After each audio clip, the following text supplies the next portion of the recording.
Asia ಗ್ರಂಥ 31ನೇ ಅಧ್ಯಾಯ 4ರಿಂದ 5. Asia chapter 31 4 to 5. Asia ಗ್ರಂಥವು ಉಪಯೋಗ ಅಧ್ಯಾಯವು 4ರಿಂದ 5ವರೆಗೂ. Thank you, Jesus. Praise the Lord. Praise you, Jesus.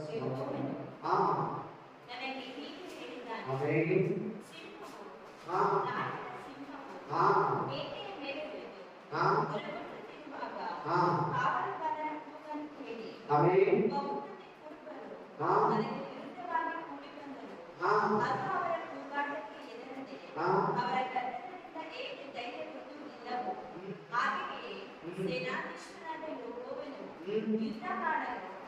ಯುದ್ಧ ಇದೆಯಾ? ಎಲ್ಲರೂ ಹೇಳಿ ಯುದ್ಧ ಅಂತ ಹೇಳಿ.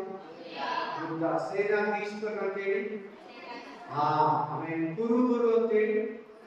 ಎಸ್, ಈ 3 ಪಾಯಿಂಟ್ ಚೆನ್ನಾಗಿ ಗಮನ ಇಟ್ಕೊಳ್ಳಿ. ಸಿಂಹ, ಪ್ರಾಯದ ಸಿಂಹ ಅಂತ ಹೇಳಿ 5 ಪದಗಳಾಗಿವೆ. ಕಂಟಿನ್ಯೂ ಮಾಡಿ.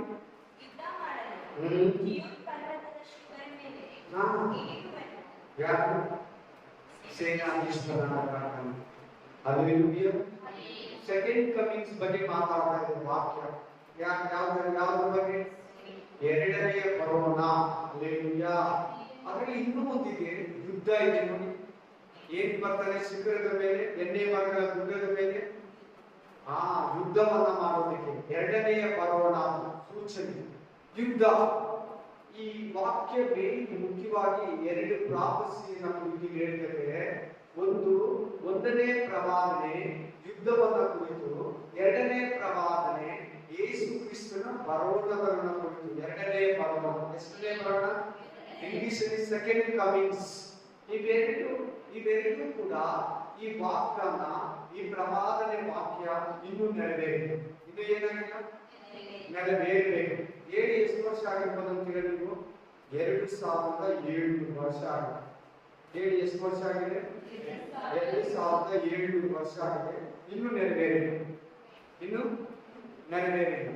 ಇನ್ನು ನೆರವೇರಬೇಕಾದ್ರೆ ಮುಖ್ಯವಾಗಿ ಬಹಳ ಕಾರ್ಯಗಳಿವೆ. ಓದಿ.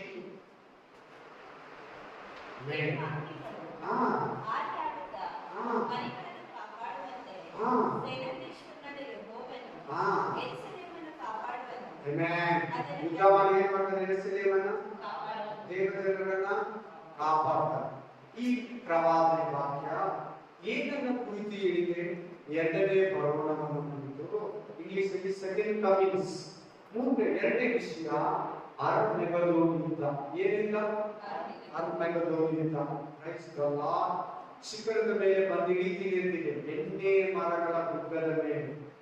ಯೇಸು ಕ್ರಿಸ್ತನು ಹೆಂಗೆ ಏರಿ ಹೋದ ಎಣ್ಣೆ ಮರಗಳ ಗುಡ್ಡದಲ್ಲಿ ಹಾಗೆ ಇಳಿದು ಬರ್ತಾನಂತ ಅಪೊಸ್ತಲರ ಕೃತ್ಯ 1ನೇ ಅಧ್ಯಾಯದಲ್ಲಿ ದೇವರು ದೂತರು ಬಂದು 500 ಮಂದಿಗೂ ಅಪೊಸ್ತಲರಿಗೆ ಹೇಳಿದ್ದನ್ನ ನಾವು ಕೇಳಿದ್ದೀವಿ, ಓದಿದ್ದೀವಿ. ನಿಮ್ಮ ಕೈಯಲ್ಲಿರೋ ಪ್ರತಿಯೊಬ್ಬರು ಬೈಬಲ್ ಅಲ್ಲಿ ಕೂಡ ಸತ್ಯ ಆಗಿದೆ. ಹಲ್ಲೆಲೂಯಾ. ಅರ್ಮೆಗದೋನ್ ಯುದ್ಧವನ್ನು ಕುರಿತು, ಎರಡನೇ ಬರೋಣವನ್ನು ಕುರಿತು ಮಾತಾಡ್ತಾರೆ. ಎರಡನೇ ಬರೋಣಕ್ಕೂ ಅರ್ಮೆಗದೋನ್ ಯುದ್ಧಕ್ಕೂ ಸಂಬಂಧ ಇದೆಯಾ? ಕನೆಕ್ಷನ್ ಇದೆ, ಕಾಂಟ್ಯಾಕ್ಟ್ ಇದೆ. Praise the Lord. ಹಲ್ಲೆಲೂಯಾ. ವಾಕ್ಯ ಸ್ಪಷ್ಟವಾಗಿ ಹೇಳ್ತದೆ, ವಾಕ್ಯ ಕ್ಲೀನ್ ಆಗಿ ಹೇಳ್ತದೆ. ಯುದ್ಧ ಆದರೂ ಸೇನಾಧೀಶ್ವರನಾದ ಯೆಹೋವನು ತಿರುಗಿ ಬರೋದು. ಇವತ್ತು ದೇವರು ಈ ಬೈಬಲ್ ಸ್ಟಡಿಯಲ್ಲಿ ನಮಗೆ ಧ್ಯಾನ ಮಾಡೋದಕ್ಕೆ ಅರ್ಮೆಗದೋನ್ ಯುದ್ಧವನ್ನು ಕುರಿತು ಕೊಟ್ಟಿದ್ದಾನೆ. ಓದಿ. Praise the Lord. ಪ್ರಕಟಣೆ ಗ್ರಂಥ 17ನೇ ಅಧ್ಯಾಯ 11ರಿಂದ 14. Revolution chapter 11 to 14.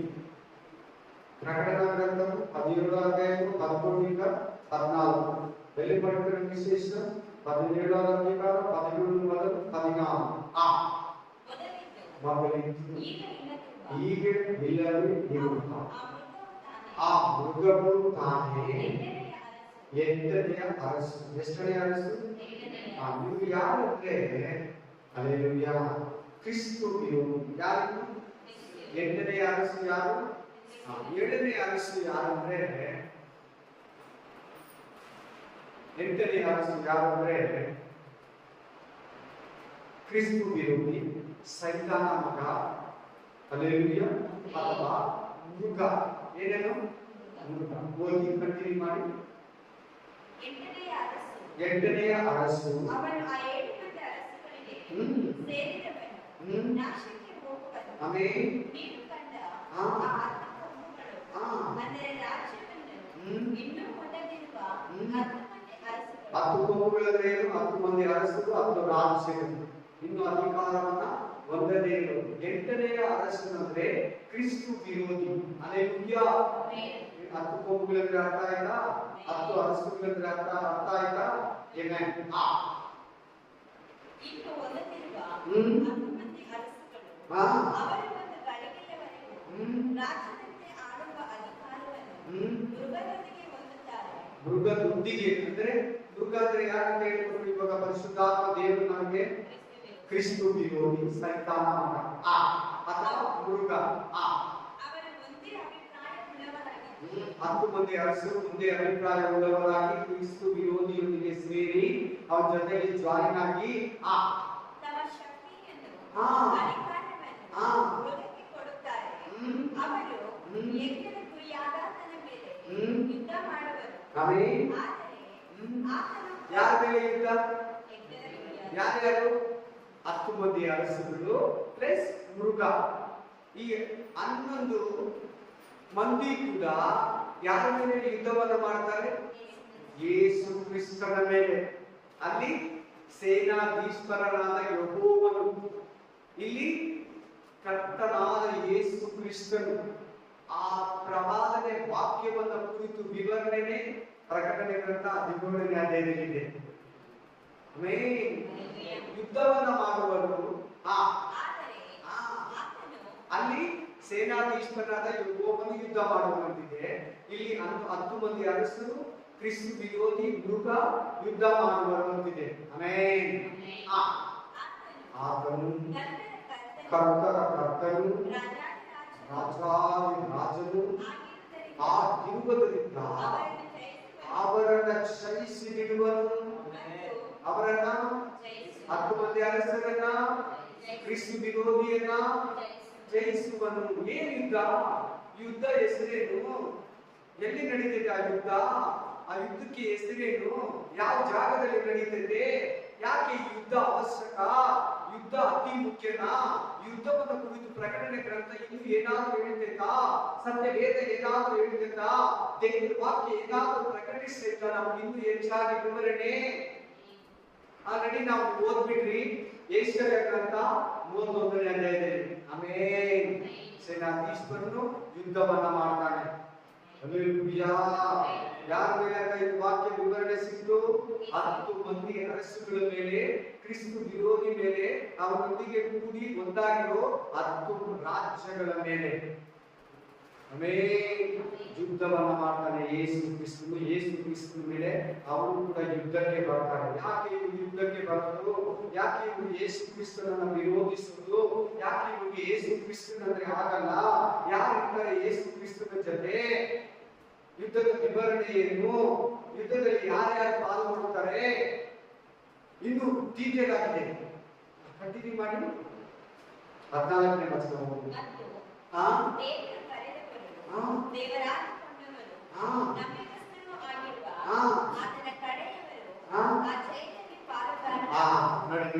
ಯುದ್ಧದಲ್ಲಿ ಯಾರಿರ್ತಾರೆ?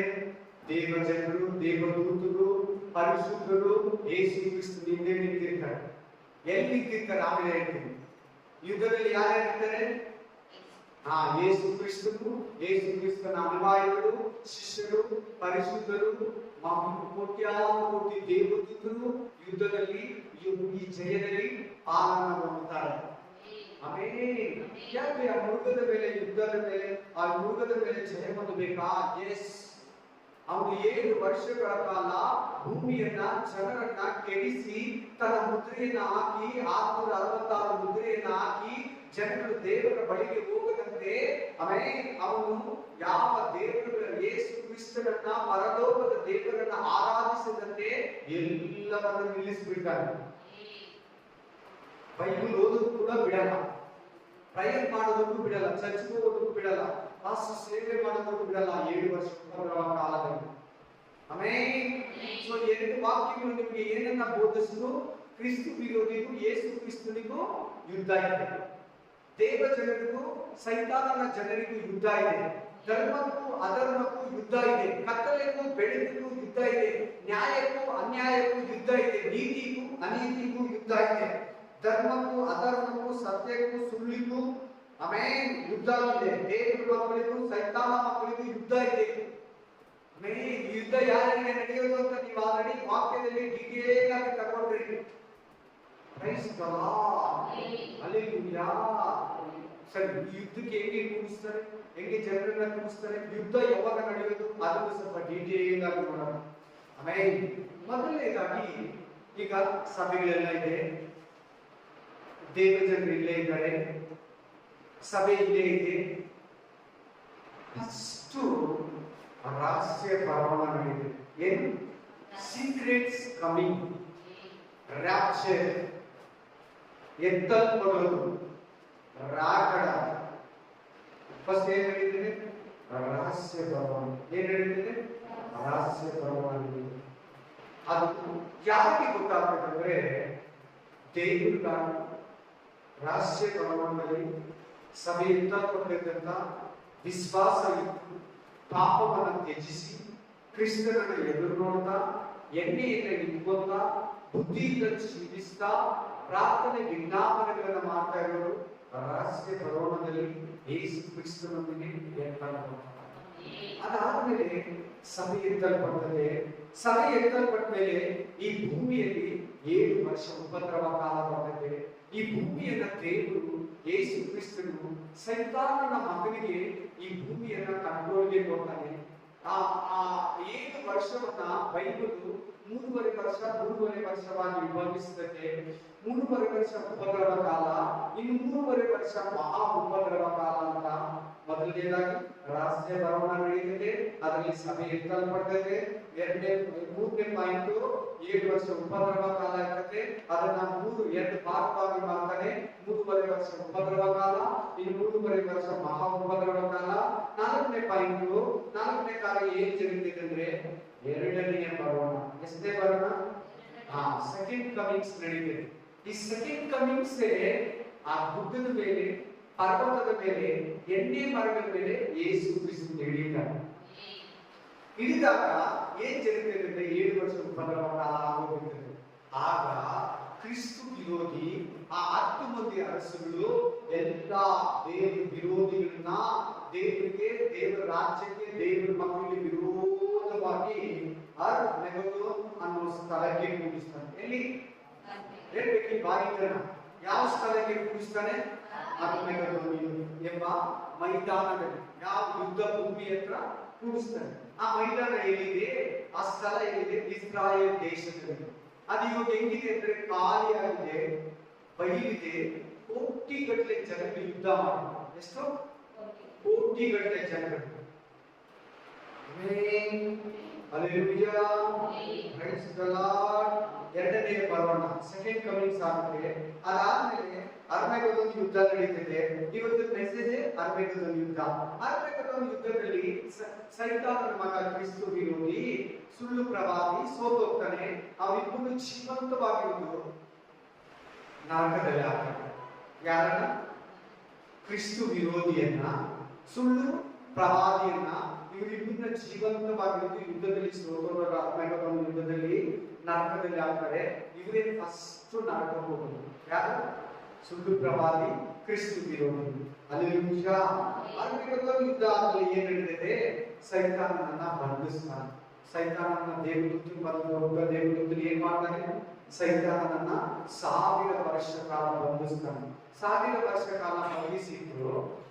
ಆಮೇಲೆ ಏನ್ ನಡೀತಿದೆ ಅಂದ್ರೆ 1000 ವರ್ಷಗಳ ಕಾಲ ಈ ಭೂಮಿ ಮೇಲೆ ಯೇಸು ಕ್ರಿಸ್ತನು ಆಳ್ವಿಕೆಯನ್ನು ಮಾಡ್ತಾನೆ. ಹೆಸರಿನ ದೇವಾಲಯದಲ್ಲಿ ಕೂತ್ಕೊಂಡು. ಆ 1000 ವರ್ಷ ಆದ್ಮೇಲೆ ಏನ್ ಜరుగుತ್ತದೆ? ಯುದ್ಧ ನಡೆಯುತ್ತೆ. ಏನ್ ಯುದ್ಧ? ಅದೇ ಲಾಸ್ಟ್ ಯುದ್ಧ. ಆಮೇಲೆ ಯಾವ ಯುದ್ಧ? ಯುದ್ಧದಲ್ಲಿ ಸೈತಾನ ಜನಗಳೆಲ್ಲ ಕೂಡಿಸಿ ದೇವರಿಗೆ ವಿರುದ್ಧವಾಗಿ ನಿಲ್ಲಿಸ್ತಾನೆ. ದೇವರು ಅವನನ್ನ ಕೊಂದು ಅವನನ್ನು ಸೋಲಿಸಿ ಅವನನ್ನು ಕೂಡ ಮೃಗ ಮತ್ತು ಸುಳ್ಳು ಪ್ರವಾದಿಯು ನರಕದಲ್ಲಿ ಹಾಕುತ್ತಾನೆ. ಎಲ್ಲಿ? ನರಕದಲ್ಲಿ. ಗೋಗ್ ಮಗೋಗ್ ಯುದ್ಧದ ಬಗ್ಗೆ ಮಾತಾಡ್ತಾ ಇಲ್ಲ, ಅರ್ಮಗೆದೋನ್ ಯುದ್ಧದ ಬಗ್ಗೆ ಮಾತಾಡ್ತಾ ಇದ್ದಾರೆ. Hallelujah, praise the Lord. ಆಮೇಲೆ ಸೈತಾನ್ ಎಲ್ಲಿ ಸೆರೆಮನೆಗೆ ನರಕಕ್ಕೆ ಹಾಕ್ತಾನೆ. ಬಿಳಿ ಸಿಂಹಾಸನದ ನ್ಯಾಯ ತೀರ್ಪು ಸ್ಟಾರ್ಟ್ ಆಗುತ್ತೆ. ಅದು ಮುಗಿದ ಮೇಲೆ ಲಾಸ್ಟ್ ನಿತ್ಯತ್ವ, ನಿತ್ಯ ಜೀವ. ಜನರು ಪಾಪಿಗಳು ನರಕಕ್ಕೆ, ಪರಿಶುದ್ಧರು ನಿತ್ಯ ಜೀವಕ್ಕೆ, ಯೇಸು ಕ್ರಿಸ್ತನ ಬಳಿಗೂ ಹೋಗಿ ನಿತ್ಯ ನಿರಂತರವಾಗಿರ್ತದೆ. ಈ ಇಷ್ಟು ಕೂಡ ಸಭೆ ರಹಸ್ಯ ಬರೋಣದಿಂದ ಹಿಡಿದು, ಯೇಸು ಕ್ರಿಸ್ತನ ಬರೋಣದಿಂದ ಹಿಡಿದು ರಹಸ್ಯವಾಗಿ ಕಡೆ ನ್ಯಾಯ ತೀರ್ಪು ನಡೆಯೋದನ್ನ ನಿಮ್ಗೆ ಒಂದು ಟೈಮ್ ಟೇಬಲ್ ಅನ್ನು ನಿಮ್ಗೆ ಕೊಟ್ಟೆ. ಏನಾದ್ಮೇಲೆ ಏನ್ ನಡೀತದೆ ನಿಮ್ಗೆ ಇನ್ನೊಂದ್ಸರಿ ಹೇಳ್ತೀನಿ. ರಹಸ್ಯ ಬರೋಣ ನಡೀತದೆ, ಅದಾದ್ಮೇಲೆ ಸಭೆ ಎತ್ತಲ್ಪಡ್ತದೆ, ಅದಾದ್ಮೇಲೆ 7 ವರ್ಷ ಉಪದ್ರವ ಕಾಲ ಬರ್ತದೆ, ಅದಾದ್ಮೇಲೆ ಎರಡನೇ ಬರೋಣ ನಡೀತದೆ, ಸೆಕೆಂಡ್ ಕಮಿಂಗ್ಸ್. ಯೇಸು ಕ್ರಿಸ್ತನು ಓಪನ್ ಆಗಿ ಬರ್ತಾನೆ. ಅದಾದ್ಮೇಲೆ ಅರ್ಮಗೆದೋನ್ ಯುದ್ಧ ನಡೀತದೆ. ಅರ್ಮಗೆದೋನ್ ಯುದ್ಧದಲ್ಲಿ ಸೋತೋಗ್ತಾರೆ ಸುಳ್ಳು ಪ್ರವಾದಿ ಮತ್ತು ಕ್ರಿಸ್ತು ವಿರೋಧಿ ಸೈತಾನ ಮಗ. ಆ ನಡೆದ್ಮೇಲೆ ಸೈತಾನನ 1000 ವರ್ಷ ಕಾಲ ದೇವರು ಬಂಧಿಸ್ತಾನೆ. ದೇವರು ದೂತನ ಮೂಲಕ ಅವನು ಬಂಧಿಸಲ್ಪಟ್ಟಾಗ ಯೇಸು ಕ್ರಿಸ್ತನು ಈ ಭೂಮಿಯನ್ನ ಯೆರೂಸಲೇಮ್ ದೇವಾಲಯದಲ್ಲಿ ಕೂತ್ಕೊಂಡು 1000 ವರ್ಷ ಆಳ್ವಿಕೆ ಮಾಡ್ತಾನೆ. ಆ ತೀರ್ಪಿನ ಮೇಲೆ ಸೈತಾನಿಗೆ ಬಿಡುಗಡೆ ಆಗ್ತದೆ. ಸೈತಾನ ಬಂದು ಜನಗಳನ್ನ ರೇಗಿಸಿ ದೇವರಿಗೆ ವಿರುದ್ಧವಾಗಿ ಯುದ್ಧಕ್ಕೆ ನಿಲ್ಲಿಸ್ತಾನೆ. ಆ ಯುದ್ಧದ ಹೆಸರೇ ಗೋಗ್ ಮಗೋಗ್ ಯುದ್ಧ. ಈ ವಾಕ್ಯ ನೀವು ಎಲ್ಲಿ ನೋಡ್ಬೋದಂದ್ರೆ ಪ್ರಕಟಣೆ ಗ್ರಂಥ 20ನೇ ಅಧ್ಯಾಯದಲ್ಲಿ ನೀವು ನೋಡಬಹುದು. 6ನೇ ವಚನದಲ್ಲಿ 5ನೇ ವಚನದಲ್ಲಿ ಸಮಥಿಂಗ್ ಇರ್ತದೆ. ಹಲ್ಲೆಲೂಯಾ. ಈ ಗೋಗ್ ಮಗೋಗ್ ಯುದ್ಧ ಅಲ್ಲಿ ಏನ್ ಜరుగుತ್ತದೆ? ಸೈತಾನಿಗೆ ಆಮೇನ್ ನರಕದಲ್ಲಿ ಹಾಕ್ತಾರೆ. ಆಮೇಲೆ ಅಷ್ಟೇ. ನೀನ್ ಯಾವತ್ತು ಭೂಮಿಯಲ್ಲಿ ಮನುಷ್ಯನ ಕೆಡಿಸೋದು ಇಲ್ಲ. ಭೂಮಿ ಮನುಷ್ಯನಿಗಲ್ಲ, ಹೊಸ ಆಕಾಶ ಹೊಸ ಭೂಮಿ. ಹಲ್ಲೆಲೂಯಾ. ಸೈತಾನಲ್ಲಿ ಕ್ರಿಸ್ತು ವಿರೋಧಿ ಹತ್ರ, ಸುಳ್ಳು ಪ್ರವಾದಿ ಹತ್ರ ನರಕದಲ್ಲಿ ಹಾಕಿದ ಮೇಲೆ ಬಿಳಿ ಸಿಂಹಾಸನ ಓಪನ್ ಆಗುತ್ತೆ. ಎಲ್ಲಾ ಸತ್ತಿರೋರು ಎದ್ದೇಳ್ತಾರೆ. ಸತ್ತಿರೋರೆಲ್ಲ ಏನಾಗ್ತಾರೆ? ಪಾಪಿಗಳೆಲ್ಲರೂ ಎದ್ದೇಳ್ತಾರೆ. ಭೂಮಿ ಹುಟ್ಟಿದಾಗ ನಡೆದು ಲಾಸ್ಟ್ ಎಂಟುವರೆಗೂ 6,000-7,000 ವರ್ಷಗಳ ಕಾಲ ಜನರಿಗೆ ಎಷ್ಟು ಮಂದಿ ಹುಟ್ಟಿದ್ರು ಎಲ್ಲಾರು ಎದ್ದೇಳ್ತಾರೆ. ಆಮೆನ್. Praise the Lord. ಆ ಬಿಳಿ ಸಿಂಹಾಸನದ ನ್ಯಾಯ ತೀರ್ಪಾದ್ಮೇಲೆ ಅದೇ ಲಾಸ್ಟ್ ಜಡ್ಜ್ಮೆಂಟ್. ಅದಾದ್ಮೇಲೆ ನಿತ್ಯತ್ವ, ನಿತ್ಯ ನರಕ, ನಿತ್ಯ ಜೀವ. ಪಾಪಿಗಳಿಗೆ ನಿತ್ಯ ನರಕ, ಪರಿಶುದ್ಧರಿಗೆ ನಿತ್ಯ ಜೀವ. ಆಮೇನ್. ಇದು ಈ ಪ್ರೋಟೋಕಾಲ್, ಈ ಟೈಮ್ ಟೇಬಲ್, ಈ ಗೈಡ್ ಲೈನ್ಸ್ ಇದು ವೆರಿ ಇಂಪಾರ್ಟೆಂಟ್. ಇದು ಗೊತ್ತಿಲ್ಲ ಅಂದ್ರೆ ನೀನು ಯಾವ ಸ್ಟೇಜ್ ಅಲ್ಲಿ ಇದೆಯಾ ಅನ್ನೋದು ನಿಮ್ಗೆ ಗೊತ್ತಾಗಲ್ಲ. ಅರ್ಮಗೆದೋನ್ ಯುದ್ಧ ಎಲ್ಲಿದೆ? ಆ ವಾಕ್ಯ ನೋಡೋಣ. ಅರ್ಮಗೆದೋನ್ ಪದ ಎಲ್ಲಿದೆ? ಪ್ರಕಟಣೆ ಗ್ರಂಥ 16:16, ರೆವಲ್ಯೂಷನ್ ಚಾಪ್ಟರ್ 13:13, ಪ್ರಕಟಣೆ ಗ್ರಂಥ 16:16. ಆಮೆನ್. வெளிப்படுத்தல் விசேஷம் 16:16.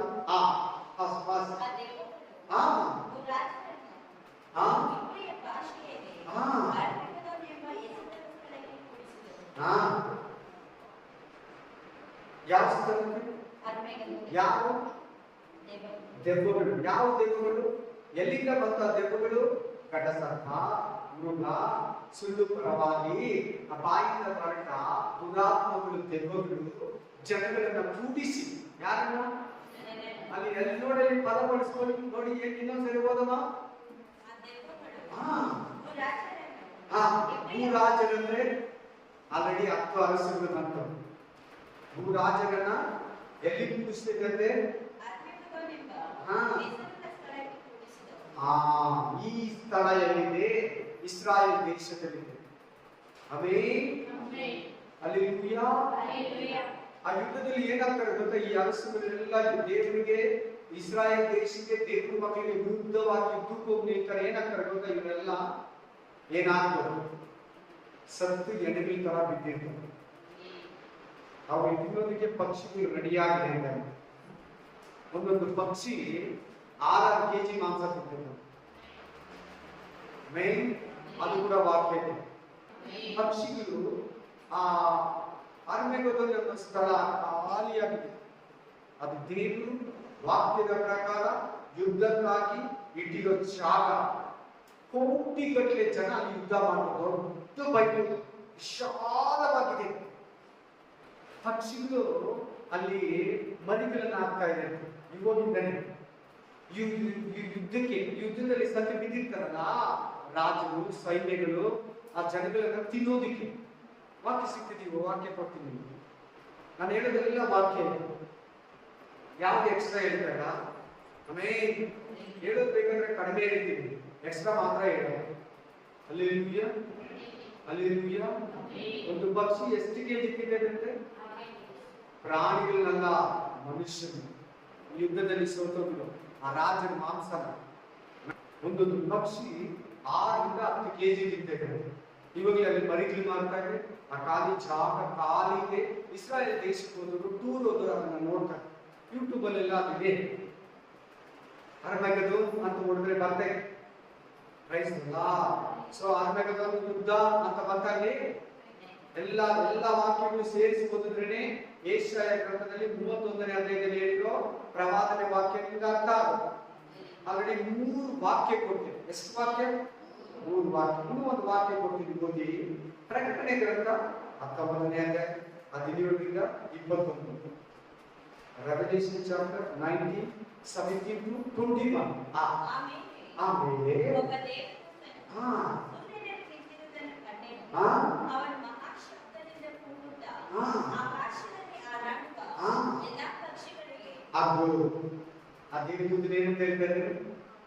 ಆಕಾಶದಲ್ಲಿ ಹಾರಾಡುವ ಎಲ್ಲ ಪಕ್ಷಿಗಳಿಗೆ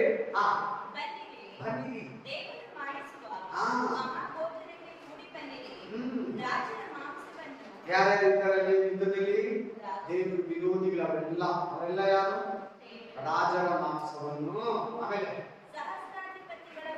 ನೋಡಿ ಸೋಲ್ಜರ್ಸ್ ಇದ್ದಾರೆ ನೋಡಿ, ಯುದ್ಧ ವೀರರು ಇದ್ದಾರೆ ನೋಡಿ, ಮಾಮೂಲಿ ಸೈನ್ಯ ಇದೆ ನೋಡಿ, ಲೀಡರ್ ಇದ್ದಾರೆ ನೋಡಿ, ರಾಜರಿದ್ದಾರೆ ನೋಡಿ. ಆಮೇಲೆ ಅಲ್ಲಿದ್ದಾರೆ ನೋಡಿ, ಮಿಲಿಟರಿಗಳಿದ್ದಾರೆ ನೋಡಿ, ಪೊಲೀಸ್ ಇದ್ದಾರೆ ನೋಡಿ. ಆಮೇಲೆ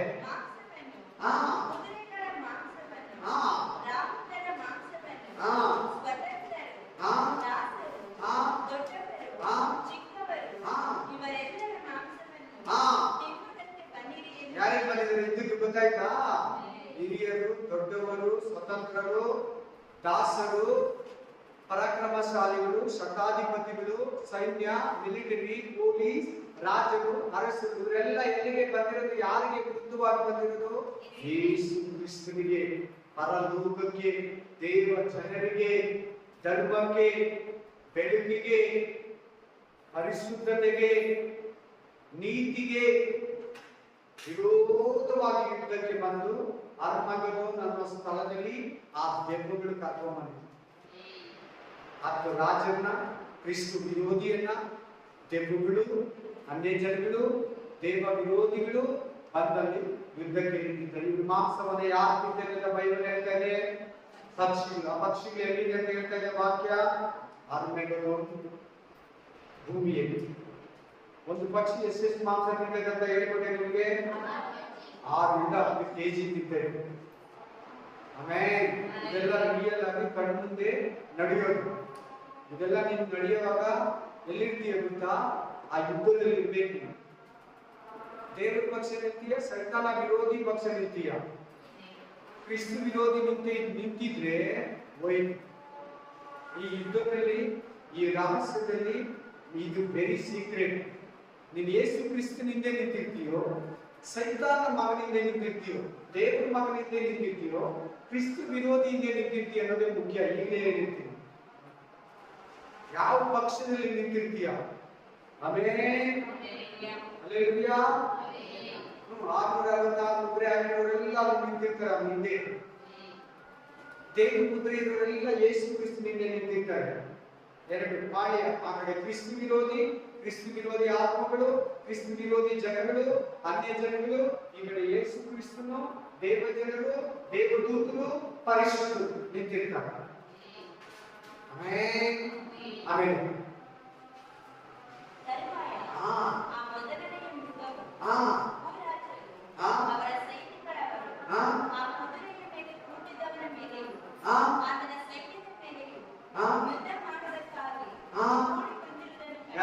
ಕೂತಿದ್ದಾದ್ರೆ ಯಾರನ್ನ ಕೊಂಡಿರ್ತೀರ? ಕುದುರೆ ಮೇಲೆ ಕೂತಿದ್ದವ್ರು ಯಾರು? ನೋಡಿ ಸರಿಯಾಗಿ ನೋಡಿ ಕರೆಕ್ಟಾಗಿ ಹೇಳ್ತಾರೆ. ಆಮೇಲೆ ಕುದುರೆ ಮೇಲೆ ಕೂತಿದ್ದ ಆತನ ಮೇಲೆಯೂ ಇನ್ಯಾರ ಮೇಲೆ ಯುದ್ಧ ಮಾಡಿದವರು? ಅಲ್ಲೇಲೂಯಾ. ಆ ಸೈನ್ಯದಲ್ಲಿ ನೀನು ಕೂಡ ಇರಬೇಕು. ಆ ಸೈನ್ಯದಲ್ಲಿ ನೀನು ನಾನು ಇರ್ತಿರ್ಬೇಕು. ಅದಕ್ಕೆ ಇವತ್ತು ದೇವರು ಮಾತಾಡ್ತಾರೆ. ಏನನ್ನ ಮಿಸ್ ಆದ್ರೆ ಹುಷಾರ್. 19:11 ಅಲ್ಲೇ ಪರಲೋಕ ತೆರೆದಿರುವುದನ್ನು ನಾನು ಕಂಡೆನು. Revelation chapter 19:11. ಇಗೋ ಬಿಳಿ ಕುದುರೆಯು ನನಗೆ ಕಾಣಿಸಿತು. ಅದರ ಮೇಲೆ ಕೂತಿದ್ದವನಿಗೆ ನಂಬಿಗಸ್ತನು ಸತ್ಯವಂತನು ಎಂದು ಹೆಸರು. ಆತನು ನೀತಿಯಿಂದ ನ್ಯಾಯ ವಿಚಾರಿಸುತ್ತಾನೆ.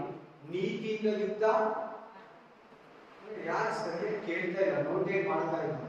ನೀತಿಯಿಂದ ಕುದುರೆ ಮೇಲೆ ಕೂತಿರೋದು ಯಾರು? ಈಗ ಬನ್ನಿ 20ನೇ ಅಧ್ಯಾಯ, ಸಾರಿ 19ನೇ ಅಧ್ಯಾಯಕ್ಕೆ. 19ನೇ ಅಧ್ಯಾಯ ಪಕ್ಕದಲ್ಲಿ ಇದೆ ನೋಡಿ.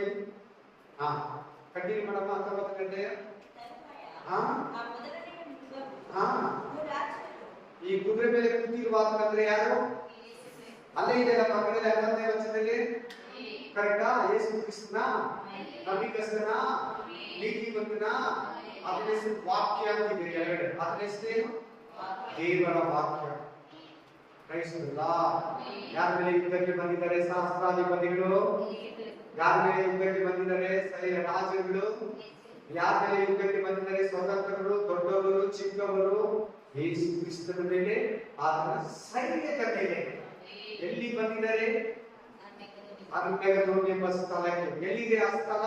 ಇಸ್ರಾಯೇಲ್ ದೇಶದಲ್ಲಿ. ಈ ಪ್ರಾಫಸಿ ಪ್ರವಾದನೆ ವಾಕ್ಯ ಎಲ್ಲಿದೆ? ಯೆಶಾಯ ಗ್ರಂಥ 31ನೇ ಅಧ್ಯಾಯದಲ್ಲಿ. ಆಮೆನ್. ಅಲ್ಲಿ ಯೆಶಾಯನಿಗೆ ತೋರಿಸ್ತಿದ್ದಾನೆ.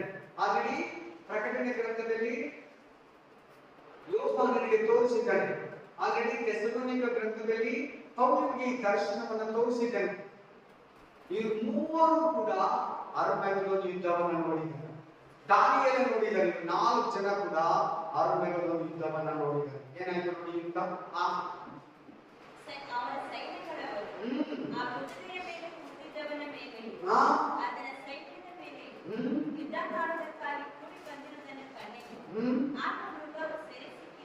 ಮೃಗ ಅಂದ್ರೆ ಕ್ರಿಸ್ತು ವಿರೋಧಿ, ಸೈತಾನ ಮಗ.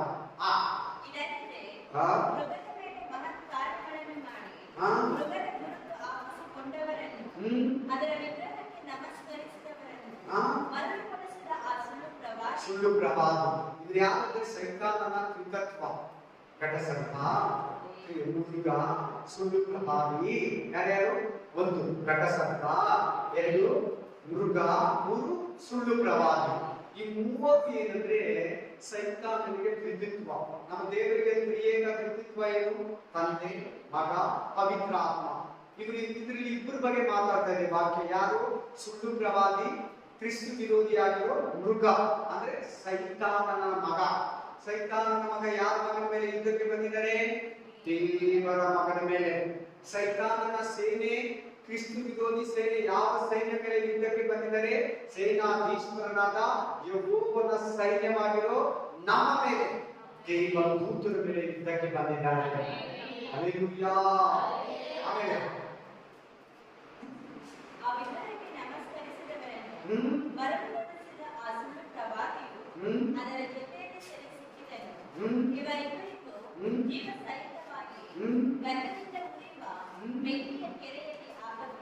ಮಿಕ್ಕಿದ ರಾಜರು, ಸಹಸ್ರಾಧಿಪತಿಗಳು, ಮಿಕ್ಕಿಗಳೆಲ್ಲ ಅಲ್ಲಿ ಸತ್ತು ಬಿದ್ದಿದ್ದಾರೆ. ಇವರಿಬ್ಬರು ಏನ್ ಮಾಡ್ತಾರೆ ಗೊತ್ತಾ?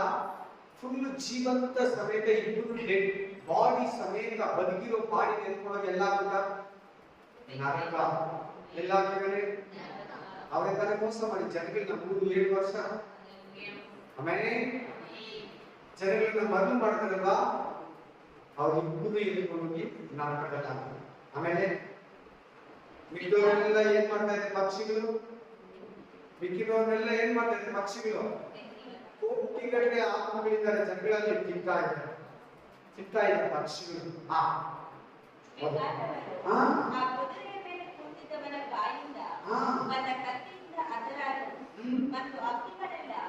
ಯೇಸು ಕ್ರಿಸ್ತನ ಬಾಯಿಂದ ಬರೋ ಕತ್ತಿಯಿಂದ ಏನಾದ್ರೂ ಮಿಕ್ಕಿದವರು ಎಲ್ಲ ಕೋಟಿಗಟ್ಟಲೆ ಸೈನ್ಯಗಳು ಸತ್ತೋದು ಆ ಥರ ಆಗುತ್ತೆ. ಆಮೇಲೆ ಮತ್ತು ಹಕ್ಕಿಗಳೆಲ್ಲ ಹಾ ಅವರ ಮಾಂಸವನ್ನು ಹಾ ಹೊಟ್ಟೆ ತುಂಬ ತಿನ್ನವು. ಹಾ ಅಬ್ಬಾ ನೋಡ, ಆ ಪಕ್ಷಿಯನ್ನು ನೋಡಿದ್ರೆ ಭಯ ಪಡ್ತೀಯ, ಅದು ಕುಕ್ಕಿನ ನೋಡಿದ್ರೆ ಹಂಗೆ ನಮ್ಮ ಕಣ್ಣು ನಾಕಿ ಕಿತ್ಕೊಂಡ್ಬಿಡ್ತಾರೆ ಒಂದೇ ಸೆಕೆಂಡ್. ಅಷ್ಟು ಡೇಂಜರ್ ಪಕ್ಷಿಗಳು. ಈ ಯುದ್ಧಕ್ಕೋಸ್ಕರ ಇದು ಮಾಂಸ ತಿನ್ನೋದಕ್ಕೆ ಆ ಪಕ್ಷಿಗೆ ರೆಡಿ ಆಗ್ತದೆ. ಈಗಿಂದ ಆಲ್ರೆಡಿ ಇವಾಗಲೇ ಇದೆ. ವೆರಿ ಯುದ್ಧ ಗೊತ್ತಾಯ್ತಾ? ಯುದ್ಧದ ಪ್ರದೇಶಗಳೆಲ್ಲ ಗೊತ್ತಾಗ್ತಾ ಇದೆಯಾ? ಯಾರ್ಯಾರು ಇರ್ತಾರೆ ಯುದ್ಧ, ಯಾರ ಪಕ್ಷ ಯಾರು ಇರ್ತಾರೆ ಎಲ್ಲ ಗೊತ್ತಾಗ್ತಾ ಇದೆಯಾ?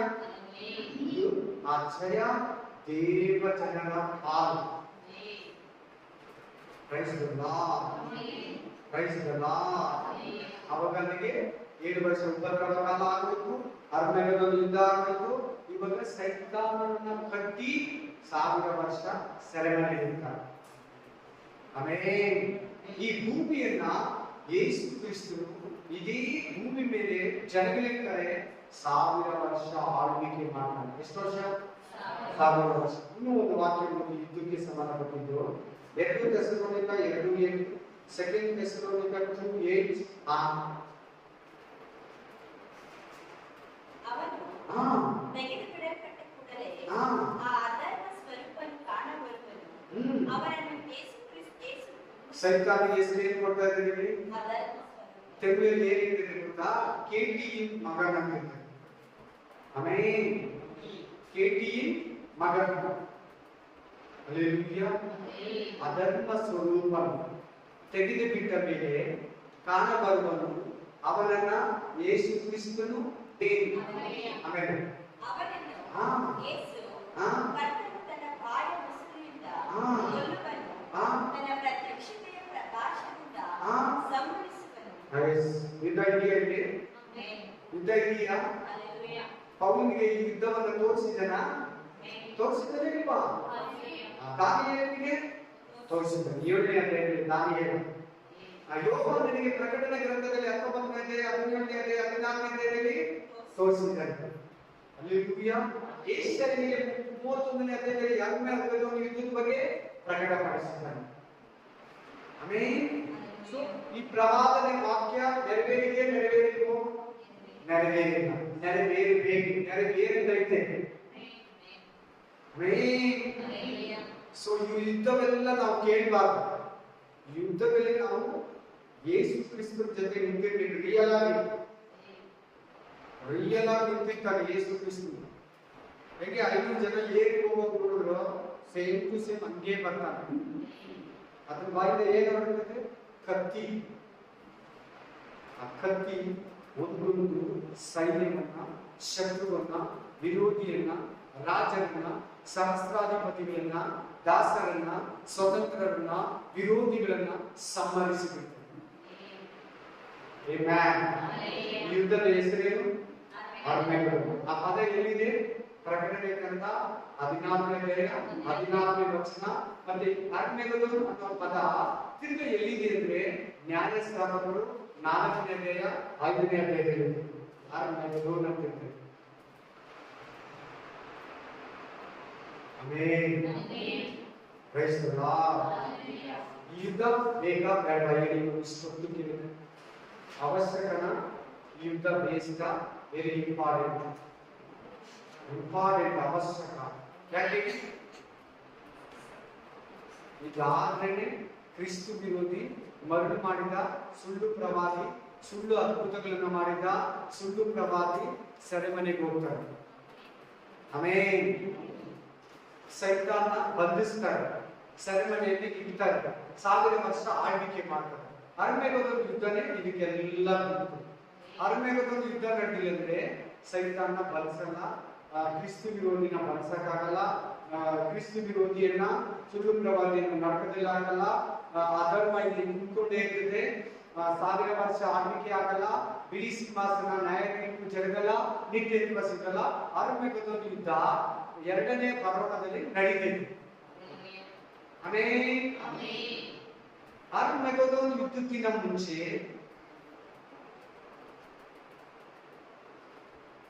ಯೇಸು ಕ್ರಿಸ್ತನ ಎರಡನೇ ಬರೋಣಕ್ಕಿಂತ ಮುಂಚೆ ಮೂರನೇ ಪ್ರಪಂಚ ಯುದ್ಧ ನಡೆಯಿತು. ಎಷ್ಟನೇ ಪ್ರಪಂಚ ಯುದ್ಧ? ಥರ್ಡ್ ವರ್ಲ್ಡ್ ವಾರ್ ಸ್ಟಾರ್ಟ್ ಆಗಿದೆ. ಎಷ್ಟಿಲ್ಲ 28ನೇ ಅಧ್ಯಾಯ 38ನೇ ಅಧ್ಯಾಯ 39ನೇ ಅಧ್ಯಾಯದಲ್ಲಿ ಹೇಳಿರೋ ಮೂರನೇ ಪ್ರಪಂಚ ಯುದ್ಧ ಸ್ಟಾರ್ಟ್ ಆಗಿದೆ.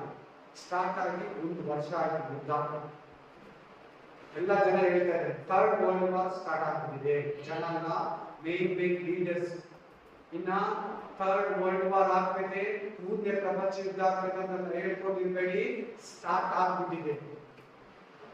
ಆಮೇಲೆ ಇದೆಲ್ಲ ಬೈಬಲ್ ಹೇಳಿಕಿರೋದು, ಇದೆಲ್ಲ ನೆರವೇರೋ ತನಕ ಯೇಸು ಕ್ರಿಸ್ತನು ಬರಲ್ಲ.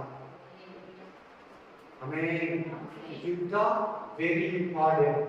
ಯುದ್ಧದಲ್ಲಿ ಯೇಸು ಕ್ರಿಸ್ತನು ಇರ್ತಾನೆ, ನೀನು ನಾನು ಮುಂದುಗಡೆ ಇರಬೇಕು. ಯೇಸು ಕ್ರಿಸ್ತನ ಸೈನ್ಯವಾಗಿ ಸೈತಾನನ ಮಗನಾದ ಕ್ರಿಸ್ತು ವಿರೋಧಿ ಆಂಟಿ ಕ್ರೈಸ್ಟ್ ಸೈನ್ಯದಲ್ಲಿ ನಾವು ಇರಬಾರ್ದು. ಅವನು ಸೈತಾನ ಮಗ, ನಮ್ಮ ಯೇಸು ಕ್ರಿಸ್ತನು ದೇವರ ಮಗ. ಅವನು 7 ವರ್ಷ ನಾನೇ ಕ್ರಿಸ್ತು ಅಂತ ಹೇಳ್ತಾನೆ. ಏನಂತ ಹೇಳ್ತಾನೆ? ಆವಾಗ ಒರಿಜಿನಲ್ ಯೇಸು ಕ್ರಿಸ್ತನು ಆ ಎಣ್ಣೆ ಮರಗಳ ಕುಂದು ಮೇಲೆ ಯಾವ ಜಾಗದಲ್ಲಿ ಹತ್ತಿ ಹೋದನೋ ಅದೇ ಜಾಗದಲ್ಲಿ, ಸೇಮ್ ಪ್ಲೇಸ್. ಆಮೇಲೆ ಆ ಎಣ್ಣೆ ಮರ ಗುಡ್ಡ ಕೂಡ ಹಂಗೆ ಇದೆ. ಎಷ್ಟೋ ಜನ ಹೋಟ್ಲು ಕಟ್ಟಕ್ಕೆ ಹೋಗ್ರಂತೆ, ಟೂರಿಸ್ಟ್ ಏರಿಯಾ ಇಸ್ರಾಯೇಲ್ ದೇಶ ಕಟ್ಟಕ್ಕಾಗಿಲ್ಲ. ಇಲ್ಲಿ ಕಟ್ಟಿದ್ರೆ ಬಿಲ್ಡಿಂಗ್ ಬಿದ್ದೋಗ್ತೈತೆ, ಅಲ್ಲೇ ಇರ್ತದೆ ಯೇಸು ಕ್ರಿಸ್ತ. Praise the Lord. ಆಮೆನ್. ಯಾರಿಗೆ ಜಯ ಆಗೋದು? ಯೇಸು ಕ್ರಿಸ್ತನಿಗೆ, ಪರಲೋಕಕ್ಕೆ. ಆ ಜಯದ ಲಾಭ ಯಾರಿಗೆ? ಕ್ರೆಡಿಟ್ ನಮಗೆ, ದೇವ ಜನರಿಗೆ, ದೇವ ಸೈನ್ಯಕ್ಕೆ. ಎಲ್ಲ ವಾಕ್ಯದಲ್ಲಿದೆ. ಇನ್ನೊಂದ್ಸರಿ ಈ ವಾಕ್ಯಗಳನ್ನು ಓದ್ಕೊಳ್ಳಿ, ಯೂಟ್ಯೂಬ್ ಅಲ್ಲಿ ಕೇಳಿಸ್ಕೊಳ್ಳಿ. ದೇವರು ನಿಮ್ಮ ಕುಟುಂಬವನ್ನು ಆಶೀರ್ವದಿಸಲಿ. ದೇವರು ಬರೋದು ಹತ್ರ ಆದ್ರೆ, ದೇವರು ಬರೋದು ಲೇಟ್ ಆದ್ರೆ ನೆಕ್ಸ್ಟ್ ಬೈಬಲ್ ಸ್ಟಡಿಯಲ್ಲಿ ನಿಮ್ಮನ್ನ ನಾವು ಮೀಟ್ ಮಾಡೋಣ. ಅಲ್ಲಿ ತನಕ ನಿಮ್ಮ ಕುಟುಂಬಗಳನ್ನ ಆಶೀರ್ವದಿಸಿ, ಅದನ್ನು ಬರೋದಕ್ಕಾಗಿ ಸಿದ್ಧಪಡಿ, ಅನೇಕರನ್ನು ಸಿದ್ಧಪಡಿಸಿ ಕರ್ತನಾದ ಯೇಸು ಕ್ರಿಸ್ತನು ಬೇಗ ಬರುತ್ತಾನೆ. ಮಾರನಾಥ. ನನ್ನ ಮನೆಗೆ ಹೋಗಲು ಬಂದರು, ನನ್ನ ಸಂದೇಹಗಳ ಪವಿತ್ರ ನಾಮವನ್ನು ಕೀರ್ತಿಸಲಿ.